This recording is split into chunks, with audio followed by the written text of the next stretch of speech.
how to edit messages on Instagram.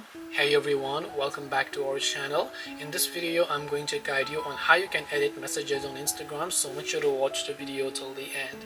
Now editing messages on Instagram is very simple. You just open up the Instagram application here, you log into your account. So when you go to the DMs page and then you want to edit a certain message, this message was actually sent 39 minutes ago, as you can see. So if I long press on it, there is no option to edit it.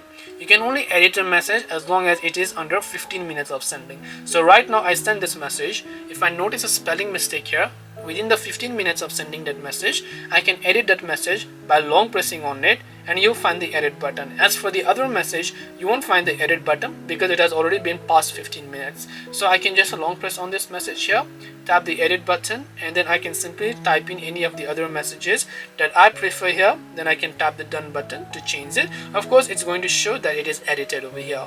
So this way you can go ahead and then basically edit messages on Instagram. Hope this video was helpful. If you have any questions, feel free to leave them down. Thank you for watching and see you soon in the next video.